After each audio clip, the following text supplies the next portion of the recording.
દેશના અર્થતંત્રને ખોખલું બનાવવાનો જે પ્રયાસ અમુક ચોક્કસ તત્વો દ્વારા કરવામાં આવી રહ્યો છે, જેમાં અલગ અલગ પ્રકારની મોડસ ઓપરેન્ડી ઉપયોગમાં લેવાતી હોય છે. જ્યારથી રાજકોટના ડીસીપી ક્રાઇમ તરીકે ડૉક્ટર પાર્થરાજસિંહ ગોહિલ ચાર્જ સંભાળ્યો છે, યુવા ડીએસપી આઈપીએસ ઓફિસર છે, અને એમનું જે વિઝન છે એ વિઝન કેવી રીતે આ જીએસટી બોગસ બિલિંગ કૌભાંડમાં કામ લાગ્યું અને ટીમને કેવી રીતે એલર્ટ કરી અને એમણે જે કામ પાર પાડ્યું. જુઓ મિત્રો, આખા પોલીસ તંત્રએ જે રીતે આમાં સમગ્ર કૌભાંડને બહાર પાડવા માટે જે ભાગ ભજવ્યો છે એ અંગે રાજકોટના ડીસીપી પાર્થરાજસિંહ ગોહિલ પહેલા તો શું કહે છે એ આપણે સાંભળીએ.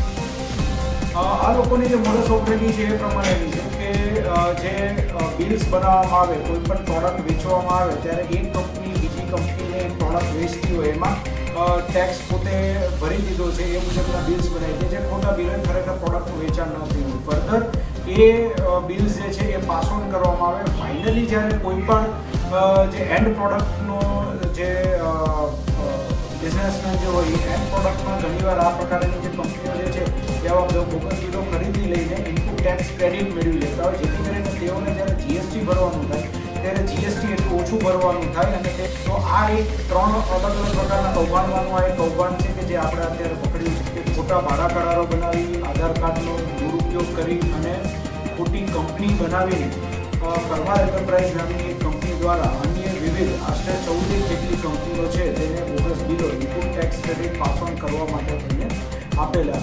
આ તપાસ દરમિયાન ત્યારબાદ એવું ધ્યાન પર આવ્યું કે 3 કંપની એવી છે કે જે અમદાવાદ સ્થિત બીએ એન્ટરપ્રાઇઝ, પછી ભાવનગર સ્થિત કંપની અને ગીર સોમનાથ સ્થિત કંપની કે જે અગાઉ પણ અમદાવાદ ક્રાઇમ બ્રાન્ચ દ્વારા આ પ્રકારનું એક કૌભાંડ પકડવામાં આવ્યું હતું.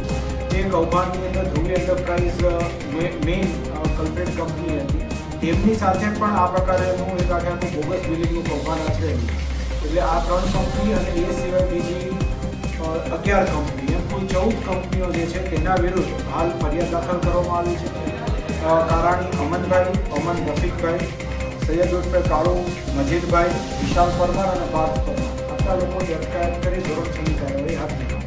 આમાંથી જે અલગ અલગ વિસ્તારના રહેવાસી છે, જેમાં કારાણી અમન જે છે તે સુરેન્દ્રનગરનો રહેવાસી છે, અમન જે છે એ રાજકોટનો, સૈયદ અગેન આપણે અહીંયા હાલ રાજકોટની અંદર રહે છે, વિશાલ પરમાર અને પાર્થ પરમાર જે છે એ બંને લોકો સુરેન્દ્રનગર બાજુના રહેવાસી છે. તમારી પાસે બીજી પણ અહીંયા આવી 4 થી 5 પેઢીઓની માહિતી છે કે જે લોકો આ પ્રકારના બોગસ ટેક્સ ક્રેડિટ કૌભાંડ સાથે જોડાયેલા છે, તેની પણ તપાસ શરૂમાં છે, જેના વિરુદ્ધ આગળ ભવિષ્યમાં કાયદેસર કાર્યવાહી કે અમને માહિતી મળી હતી તે મુજબ અમે અલગ અલગ જિલ્લાઓની અંદર 14 સ્થળો દરોડા પાડેલા હતા, જેમાં સૌથી વધારે રાજકોટ અને રાજકોટ રૂરલ વિસ્તારની અંદર કંપનીઓ હતી. ત્યારબાદ ભાવનગર, ગીર સોમનાથ, જુનાગઢ, મહેસાણા, ગાંધીનગર, અમદાવાદ અને સુરત ખાતે પણ દરોડો પાડવામાં આવ્યો છે. અને ત્યાંથી જે ઇન્ક્રિમિનેટિંગ એવિડન્સીસ છે, ડોક્યુમેન્ટરી એવિડન્સીસ છે, તે અમે લોકોએ હાલ કબજે કરીને જે એમાં એના માટે રિસ્પોન્સિબલ લોકો છે તે લોકોની પૂછપરછ બધું હાથ ધરવાની પ્રક્રિયા હાથ ધરી.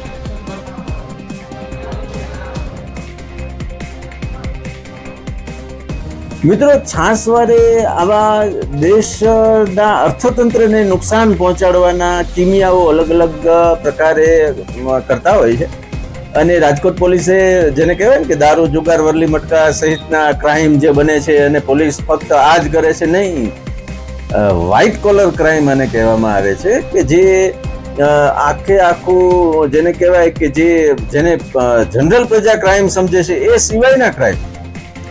સિવાયના ક્રાઇમમાં જે રીતે ડીસીપી ક્રાઇમ પાર્થરાજસિંહ ગોહિલે જે એક પ્રકારનો અલગ જ અંદાજ બતાવ્યો છે, અનેક એવા આર્થિક ગુનાઓ જેને કહેવાય એની ઉપર એમણે ધોષ બોલાવી છે, અને એનું પરિણામ એ છે કે આવા ગુનેગારો આજે જેલના સળિયાની પાછળ છે.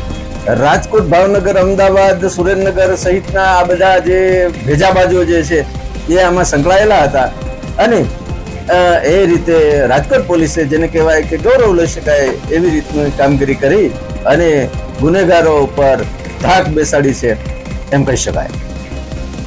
આપને અમારા આ ઇવનિંગ પોસ્ટનો અહેવાલ કેવો લાગ્યો એ જરૂર જણાવશો. ઇવનિંગ પોસ્ટને ન્યૂઝ ચેનલને આજે જ લાઈક કરો, શેર કરો, સબસ્ક્રાઈબ કરો. આભાર.